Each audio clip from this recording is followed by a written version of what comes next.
నమస్తే, welcome to the analysis.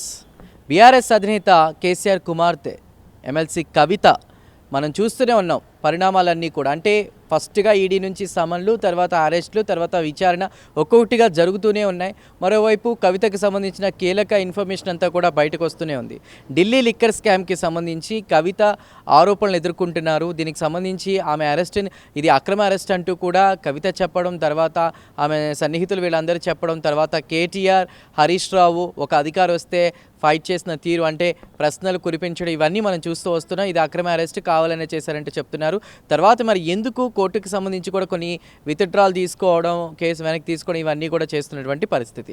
So అంటే జరిగినన్ని కూడా దీనికి సంబంధించి ఎవరైతే కొంతమంది కీలక వ్యక్తులు ఉన్నారో, ఇప్పటికే జైల్లో ఉన్నారో, వాళ్ళందరూ కూడా ఒక లెటర్ రాయడం కవితకు, అక్క మీకు స్వాగతం, కవిత అక్కయ్య అని సంబోధిస్తూ కూడా లెటర్ రాయడం, మీకోసం ఇక్కడ అన్ని ఏర్పాట్లు జరిగాయి, ఇందులో కీలకంగా ఉన్న వాళ్ళందరి కోసం కూడా ఇక్కడ ఏర్పాట్లు జరిగాయి, వాళ్ళందరికీ కూడా స్వాగతం అంటూ కూడా లెటర్ రాయడం, ఇవన్నీ మనం చూస్తూ వచ్చాం.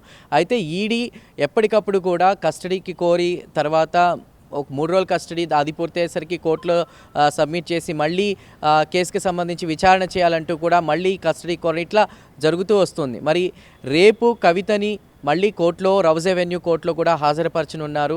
ఈ నేపథ్యంలో అంటే ఇప్పటికే కీలక సమాచారాన్ని రాబట్టారు. అయితే ఇక్కడ మనకంతున్న సమాచారం ప్రకారం ఇప్పుడు హైదరాబాద్ వ్యాప్తంగా, తెలంగాణలో హైదరాబాద్ వ్యాప్తంగా కవిత ఇల్లు, అదేవిధంగా ఎవరైతే కవిత భర్త అనిల్ ఉన్నారో ఆమె చెల్లెనైనటువంటి అఖిల ఇల్లు, మాదాపూర్లో ఉన్న అఖిల ఇల్లు, ఇవన్నీ కూడా మొత్తం పరిశీలన చేస్తున్నటువంటి అధికారులు, సో చెకింగ్ అంతా కూడా చేస్తున్నట్టు అధికారులు ఇప్పుడు ఒక్కసారిగా నిజామాబాద్ వైపు కూడా ఫోకస్ పెట్టినట్టు తెలుస్తోంది. అంటే నిజామాబాద్లో కవితకి సంబంధించిన ఆస్తులన్నీ, బినామీలుగా ఎవరెవరు ఉన్నారు, ఆయన బంధువులిల్లు, ఏ ఒక్కరిది కూడా ఏ చిన్న ఇన్ఫర్మేషన్ వచ్చినప్పటికీ కూడా కవిత మేనల్లుడి పేరు, శరణ్ పేరు కూడా రావడంతో కూడా అలా ఆ ప్రశ్న అడిగినప్పుడు కూడా ఆమె మౌనంగా ఉండడంతో కూడా ప్రస్తుతం ఇప్పుడు శరణ్పై కూడా ఈ కేసుకి సంబంధించి మళ్ళీ అంటే ఏ ఒక్క ఆధారాన్ని కూడా వదలట్లేదు. ఒక రకంగా కవితకి సంబంధించిన కేసు ఇప్పట్లో తేలేలా లేదు. ఒకదాని తర్వాత ఒకటి నిజామాబాద్కి సంబంధించి కూడా ఇప్పుడు అక్కడికి కూడా అధికారులని పంపించి ఎక్కడికక్కడ కూడా ఎవరెవరైతే బంధువులు, లింక్స్ అన్నీ ఉన్నాయో వాళ్ళందరి ఇల్లుల్లో డౌట్ వచ్చిన ప్రతి ఒక్కళ్ళ ఇల్లులు కూడా సర్చ్ చేస్తున్నారు. ఈ సర్చ్ చేసే కొద్దీ కొన్ని కీలక ఆధారాలు కూడా బయటకు వస్తూ ఉండడం, ఇక త్వరితగతిన కూడా అధికారులు ఈ కవిత కేసుకి సంబంధించి కూడా ముందుకు వెళ్తున్నట్టు తెలుస్తోంది. ఇప్పటికే కేజ్రీవాల్ని, ఒక ముఖ్యమంత్రిని అరెస్ట్ చేసినటువంటి దాఖలాలు కనుక మనం చూసుకుంటే కేజ్రీవాల్ అరెస్ట్ అనేది ఒక సంచలనంగా చెప్పుకోవచ్చు ఢిల్లీ లిక్కర్ స్కామ్కి సంబంధించి.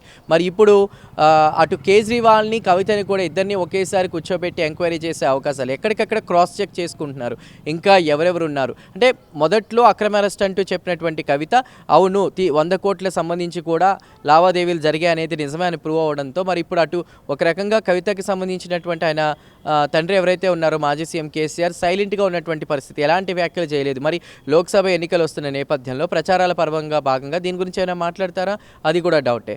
అటు కేజ్రీవాల్ అరెస్ట్కి సంబంధించి కూడా ఆయన స్పందించడం జరిగింది. ఇవన్నీ చూస్తుంటే ఏమనిపిస్తుంది, ఈడీ ఇప్పట్లో కవితని వదిలే ప్రసక్తి లేదు. ఢిల్లీ లిక్కర్ స్కామ్కి సంబంధించినటువంటి ప్రతి ఆధారాన్ని కూడా, చిన్న లింక్ని కూడా వదలకుండా తనిఖీలు చేస్తున్నటువంటి పరిస్థితి.